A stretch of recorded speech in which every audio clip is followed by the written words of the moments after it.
Hola a todos, muy buenas. En este video vamos a ver la historia de una de las empresas japonesas más controvertidas de toda la historia de los videojuegos y de cómo pasó a ser un ícono, a ser una de las corporaciones más odiadas de todo el medio. Así que vamos con la historia de Konami. Konami nace en 1969 con Kousuke Kawamasa, quien funda la empresa bajo la idea de crear y reparar rocolas. Por si no recuerdan qué es una rocola, es una de estas máquinas en las cuales le pones una moneda y se reproduce una canción. Ese negocio en esa época debería tener un cierto nivel de éxito y popularidad considerando la existencia de los karaokes, los cuales hasta el día de hoy son muy populares en Japón. Y en varios de estos aún dependen de las rocolas para funcionar. No exactamente las mismas, pero se entiende la idea. Ahora, ¿cómo es que pasamos de rocolas a videojuegos? Muy simple. Las rocolas podrían considerarse la versión de los arcades de videojuegos. Su funcionamiento es exactamente el mismo. Meter una moneda en una máquina y que pasen cosas. Y recuerden, porque este punto volverá a ser importante llegado un poco más avanzado el video. Y por eso, al nivel de parecido que tienen las rocolas como los arcades, en el año 1973 Kousuke decide cambiar el ángulo de su negocio, pasando las rocolas a los arcades precisamente, en concreto para la fabricación de esto. Y ya para el año 78, Konami estaba sacando sus primeros videojuegos en arcade. Un ejemplo de estos juegos sacados en esa época fueron Frogger, Super Cobra, clásicos de los arcades en 8 bits. Y no sé si lo sabían, pero los arcades fueron extremadamente populares y exitosos entre las décadas de los 80 y 90. Considerando esto aún más que en esa época los juegos se hacían especialmente complicados a propósito para que los jugadores perdieran constantemente y estos se vieran obligados a colocar más monedas para continuar con el juego. Y bueno, gracias a esto Konami estaba ganando muchísimo dinero y forrándose. Ahora no quiero que piensen que ganar dinero es intrínsecamente malo, de hecho el objetivo de una corpo es precisamente ganar dinero. El problema lo veremos más adelante cuando veamos cómo y a qué costo se consigue ese dinero. El tema es que estas ganas de ir por más hicieron que Konami se enfocara en la creación de videojuegos y vieron el mercado como un territorio inexplorado donde podrían ser los primeros en sacar beneficio, considerando que el mercado aún en esa época estaba en pleno crecimiento. Y ya para mediados de los 80, Konami era una gran empresa ligada a los videojuegos gracias a los arcades principalmente. Es ahí donde entra otra de las corpos japonesas más emblemáticas de la historia. Nintendo había sacado en 1983 la salvadora de las consolas de videojuegos, que era la Famicom, o la primera Nintendo, emblemática consola de 8 bits. Títulos como Zelda o Super Mario Bros. Habían cambiado la historia para siempre y el nombre de Nintendo se estaba grabando en los jugadores. Y, como era de esperarse, Konami no quería perderse un trozo del pastel y rápidamente se pone en contacto con Nintendo para indicarle que quieren desarrollar juegos para su nueva consola. Y en este punto es donde Konami volvería a cambiar la historia y lanzaría juegos que serían clásicos más adelante, como serían los casos de Castlevania, Contra o Gradius. También cabe aclarar que también para el año 84 otra consola de sobremesa sería serializada y lanzada al mercado, la MSX, en la cual veríamos el nacimiento de otras sagas emblemáticas como sería el caso de Metal Gear. Ya saben, esa que creó el Kojima Madas. De hecho, como dato curioso, el primer juego que Kojima lanzaría en su historia sería para esta consola, el Penguin Adventure. Y de hecho, ya en este juego se podían ver sus fumadas, solo miren esto. Un pingüino a las afueras del planeta comiendo pescados. Sencillamente Kojima y sus cosas. Con esto Konami estaba creando un legado, ya que en esa época podías pensar lo siguiente: Nintendo con sagas como Mario y Zelda podría considerarse el rey de las plataformas y la aventura, y Konami al tener juegos como Castlevania o Contra era el rey de acción en toda regla. Y cabe destacar que durante todo este tiempo Konami no abandonaría los arcades. Como muestra hay que tener en cuenta la existencia de este bodrio llamado Castlevania Arcade. El juego es el más infame de la franquicia y está hecho única y exclusivamente para sacarle dinero a sus jugadores en base a su elevadísima dificultad. Pero lo cierto es que esto por el momento no importaba mucho. Konami había encontrado un camino para ganar dinero mediante la creación de videojuegos, creando un legado que no se puede borrar fácilmente. Esta relación se mantendría en buen estado con la llegada de las nuevas generaciones de consolas, como sería la Sega Genesis o la Super Nintendo. Konami seguiría sacando juegazo tras juegazo: Super Castlevania 4, Contra 3, el nacimiento de juegos de fútbol, como sería el International Superstar Soccer, que podría considerarse como el tatarabuelo del eFootball, anteriormente conocido como Pro Evolution Soccer, y al parecer, como otras corporaciones de esa época, Konami estaba por las nubes. Otro punto que hay que tener en cuenta es que Konami en sí no tenía mucha competencia en este sentido, solamente estaba en juego el mercado japonés.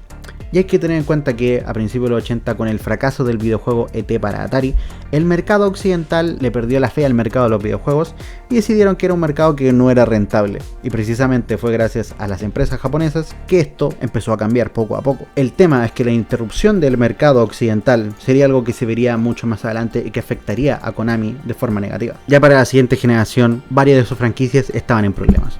Castlevania, por ejemplo, tardaron mucho en adaptarse al requerimiento de nuevos juegos en 3D, por ejemplo. Y aquí es donde ya empieza a verse uno de los problemas de la empresa. Por ejemplo, antes de los DLC, el modo que tenían las empresas de sacar dinero era sacando varios títulos seguidos, cosa que siempre los jugadores estuvieran comprando juegos de la franquicia. Y esto en Konami se notó, al darse cuenta que les faltó tiempo para adaptarse a las nuevas tendencias, al no poder adaptar Castlevania al nuevo formato, ya que los Castlevania que sacaron para Nintendo 64 fueron un completo fracaso. De hecho, el único juego exitoso de la franquicia en esa época fue Symphony of the Night, el cual precisamente llevaba mucho tiempo de desarrollo. Sin embargo, aunque las viejas franquicias de Konami no pudieron adaptarse a la nueva moda, hubo otras que nacieron, como vendría siendo el caso de Silent Hill y el Metal Gear que todos conocemos actualmente. Metal Gear Solid 1 fue una forma de tomar lo que ya había hecho Ninja Gaiden en la Famicom y llevarlo al siguiente nivel, abrazando el lenguaje cinematográfico y haciendo que en el futuro varios videojuegos dependan de cinemáticas para entenderse. Y por otro lado, vimos el nacimiento de Silent Hill. La historia del nacimiento de Silent Hill es bastante curiosa. Hay que tener en cuenta esto. En una empresa japonesa, por lo general, es muy difícil despedir a alguien, ya que cuando se despide tienen que pagar una gran cantidad de dinero en indemnizaciones. Así que lo que se hace es tomar al sujeto o a los sujetos y llevarlos a una oficina en la cual literalmente no tienen que hacer nada, cosa que ellos se aburran y pidan la renuncia principalmente. Y básicamente en esta situación era en la cual estaban los empleados que hicieron el primer Silent Hill. Los pusieron a todos en una oficina para que no hicieran nada, y lo que realmente terminó ocurriendo fue que terminaron creando un nuevo icono para la compañía y uno de los juegos más emblemáticos de horror de todos los tiempos. La buena suerte de estas dos franquicias hizo que en la siguiente generación Konami siguiera siendo un icono de la industria, con aclamadas secuelas para Silent Hill y Metal Gear, los cuales son parte del catálogo clásico de la PlayStation 2. Además de eso, Konami estaba cosechando un buen rendimiento en el mercado portátil, donde la franquicia de Castlevania brilló como nunca antes, con varios títulos que fueron superventas en la consola de Game Boy Advance. Y aquí es donde vemos otro problema. Con el éxito de los juegos como Silent Hill o Metal Gear, varios de los desarrolladores se movieron de la compañía, o fueron ascendidos o se fueron a otra empresa.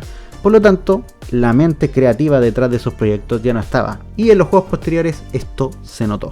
Y sumado al cambio y a la vuelta del mercado occidental con más fuerza que nunca con videojuegos como Call of Duty o Battlefield, Konami se vio en problemas nuevamente. Con la llegada de la nueva generación de PlayStation 3 y Xbox 360, Konami tuvo un bajón de calidad y popularidad en sus videojuegos. Metal Gear Solid 4, por ejemplo, pese a que era el final de la franquicia, supuestamente, fue duramente criticado por la cantidad excesiva de cinemáticas que tenía, sumado a que su gameplay fue visto como un paso atrás en comparación a su antecesor, Metal Gear Solid 3. Y Silent Hill, Homecoming y Downpour también fueron vistos como juegos que no estuvieron a la altura. Y Pro Evolution Soccer se vio en problemas, ya que FIFA comenzó a tener popularidad principalmente, ya que estos tenían la licencia de los equipos y el nombre de los jugadores. Todo esto se vio como una baja en venta en los videojuegos para Konami. Pero esto no fue algo que se vio de un segundo a otro, sino que fue un proceso lento y paulatino que solo puede verse en perspectiva. De hecho, Konami no fue la única corporación japonesa afectada por este regreso fuerte en el mercado occidental. Capcom o Nintendo también en un periodo estuvieron de capa caída, y esto se llamó como la crisis del mercado japonés durante esa época. Ante esto, Konami decidió dar una mirada al pasado y comenzó a ganar dinero de un modo diferente. Y para esto hay que entender lo siguiente. Hasta el día de hoy, los centros de arcade en Japón siguen siendo extremadamente populares, sobre todo un modelo llamado Pachinko, que es un juego similar al pinball, en el cual meten monedas a una máquina y comienzas a jugar intentando ganar dinero o regalos. Además, el Pachinko viene acompañado por lo general con un monitor en el cual se pueden reproducir videos y demás cosas, y es en este modelo de negocio donde Konami encontró nuevamente una mina de oro, y comenzó a sacar pachinkos basados en los juegos clásicos que llevaban desarrollando. Y esto es a tal punto que Konami actualmente casi tiene un monopolio con los pachinkos en Japón. Y aparte hay que sumar que casi el 10% de la población japonesa está enganchada a los pachinkos. Todo esto hace que Konami, solamente con los pachinkos, genere un aproximado de 180.000 millones de dólares al año. Y es que aquí tenemos otra cosa. Por mucho tiempo los jugadores pensamos que Konami era como Capcom o Nintendo, una empresa que solamente dependía de videojuegos. Pero lo cierto es que Konami se parece mucho más a Sony o a Microsoft, donde el videojuego es solo una parte de sus ganancias. Y todo este éxito de los pachinkos hizo que Konami durante la nueva generación de PlayStation 4 y Xbox One, la empresa estuviera prácticamente ausente del medio. Esto viene de la mano con el hecho que también, a principios de esa generación, la última gran mente creativa relacionada con el mercado de los videojuegos que estaba en Konami, Hideo Kojima, abandona la empresa después de la salida de Metal Gear Solid 5. Ahora hay gente que ve la salida de Kojima como una pérdida para la industria en ese momento, considerando que sin él no hay nadie que pueda llevar el legado de la saga Metal Gear, pero no hay que olvidar que Sony apadrinó a Kojima casi inmediatamente para sacar nuevos títulos, como sería el caso de Death Stranding. Lo que sí es un hecho es que después de la salida de Kojima, Konami se mantuvo fuera del mundo de los videojuegos por mucho tiempo, y principalmente su mayor fuente de ingresos eran los pachincos y los gacha del juego de cartas de Yu-Gi-Oh!, de los cuales son los dueños de la licencia. Sin embargo, Konami hace poco ha tenido ganas de volver a entrar en la industria de los videojuegos por razones que escapan a mi comprensión, y anunció una colección de la saga Metal Gear, el remake de Silent Hill 2 y el remake de Metal Gear Solid 3. Y aunque algunos jugadores puedan tomar esto como una buena noticia, lo cierto es que en mi humilde opinión el panorama no se ve bien, y no lo veo con buenos ojos por el momento. Primero, no sabemos qué clase de desarrolladores cuenta Konami actualmente. No sabemos si estos tienen la experiencia suficiente para sacar un producto destacable. De hecho, esto se nota considerando que el remake de Silent Hill 2 no lo están haciendo ellos. Literalmente subcontrataron a otra compañía para que se encargara del proyecto.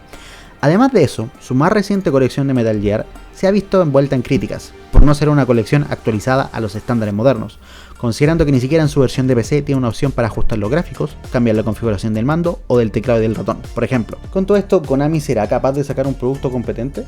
La verdad es que yo lo dudo por el momento. Sumado a eso, hay que entender el estado actual en el que se encuentran los trabajadores de la empresa. ¿Recuerdan cuando comenté el tema de los despidos?